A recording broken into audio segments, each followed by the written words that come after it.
যশোরে climate mart agriculture and water management প্রকল্পের আওতায় বিভাগীয় কর্মশালা অনুষ্ঠিত হয়েছে। মঙ্গলবার দুপুরে জেলা মৎস্য অফিসে এই কর্মশালার আয়োজন করা হয়। মাছ চাষে মানুষকে উদ্বুদ্ধ করার জন্য খুলনা বিভাগের ৬টি উপজেলায় এই কার্যক্রম বাস্তবায়িত হচ্ছে বলে জানান কর্মশালার প্রধান অতিথি মৎস্য অধিদপ্তরের খুলনা বিভাগীয় পরিচালক জাহাঙ্গীর আলম। কিন্তু আজকে কিন্তু আমাদের উন্মুক্ত জলাশয় যেটা আসলেই মাছের উৎস ছিল ওইটা কিন্তু ওই আর নাই।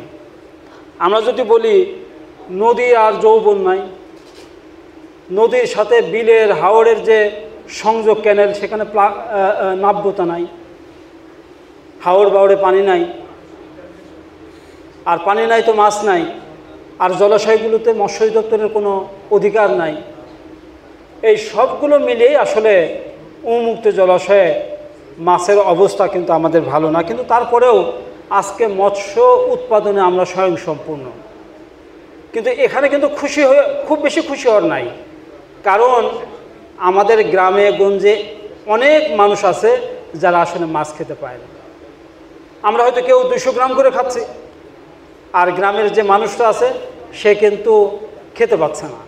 গড়ে হয়তো আমরা আমাদের যে চাহিদা তার চেয়ে একটু বেশি পাচ্ছি, কিন্তু অনেক মানুষ আছে যারা মাছ পাচ্ছে না। তো আমাদের এখানে যারা যতজন আমরা মানুষ আছি প্রত্যেকের দায়িত্ব হলো এমন কার্যক্রম করা, এমন কাজ করা গ্রামের যে আমার সাধারণ মানুষ আছে প্রত্যেকে যেন মাছ খেতে পারে। মানব সৃষ্ট সমস্যার কারণে প্রাকৃতিক দুর্যোগের সৃষ্টি হচ্ছে, জলবায়ুরও পরিবর্তন হচ্ছে, আর এর ফলে মাছ চাষ করতে গিয়ে চাষিদেরকে নানা রকম জটিলতা পোহাতে হচ্ছে।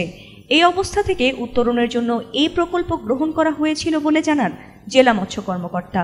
প্রাকৃতিক দুর্যোগের অন্যতম কারণ হিসাবে জলবায়ু পরিবর্তন বা ক্লাইমেট চেঞ্জকে দায়ী করা হয়। সাথে সাথে অ্যাসোসিয়েটেড আরও অনেক ধরনের মনুষ্য সৃষ্ট প্রবলেম তৈরি হচ্ছে, সেগুলির সাথে এই প্রক্রিয়া আরও জটিলতর হচ্ছে এবং আমাদের সমস্যাগুলো আরও জটিল আকার ধারণ করছে। সেই প্রেক্ষিতেই উত্তরণের জন্য অ্যাডাপ্টেশন প্ল্যান অনুযায়ী এই প্রকল্প প্রণয়ন করা হয়েছিল। এ সময় মাছ চাষে মানুষকে উদ্বুদ্ধ করার জন্য ভবিষ্যতে প্রকল্প এলাকা আরও বাড়ানো হবে বলে মনে করেন climate smart agriculture and water management প্রকল্পের প্রকল্প পরিচালক জাহাঙ্গীর আলম। এই যে 120 মিলিয়ন ইউএস ডলার প্রকল্প, এটা তার থেকে দ্বিগুণ টাকার প্রকল্প শুধু মৎস্য অধিদপ্তরই বাস্তবায়ন করতে। সারা বাংলাদেশেই এই জলবায়ু পরিবর্তন ইম্প্যাক্ট হয়েছে, শুধু এই কয়েকটা সাবপ্রজেক্ট এলাকায় আসলে না। কিন্তু এই এলাকাটা সিলেকশন করা পানি উন্নয়ন বোর্ডে, ওরা সারা বাংলাদেশে ওদের 700-র মতো পোল্ডার আছে। তার মধ্যে এই প্রকল্প যখন প্রথমে ফর্মুলেশন হয় তখন ওরা প্রথমে 72টা এই পোল্ডার নিয়েছিলেন রিহ্যাবিলিটেট করার জন্য। তো টাকার স্বল্পতার পরে এটা পরে 33টা হয়, বা লাস্টে এটা 19টা সাবপ্রজেক্ট হয়। বাট আমাদের এখানে কর্তৃত্ব না থাকার কারণে ওদের এলাকার মধ্যেই কাজ করতে হচ্ছে। প্রকল্পটা এটা পাইলটিং ফেজ, এটা এই প্রকল্পের পরে হয়তো এটা সেকেন্ড ফেজ হবে।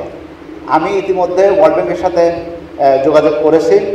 যদি আমার মিনিস্ট্রি এবং ডিপার্টমেন্ট যদি সম্মত থাকে তাহলে সারা দেশব্যাপী এই প্রকল্প অন্তত 1,500 কোটি টাকা প্রকল্প এখানে নেওয়া সম্ভব এবং ওয়ার্ল্ড ব্যাংক সেই টাকা দিতে রাজি।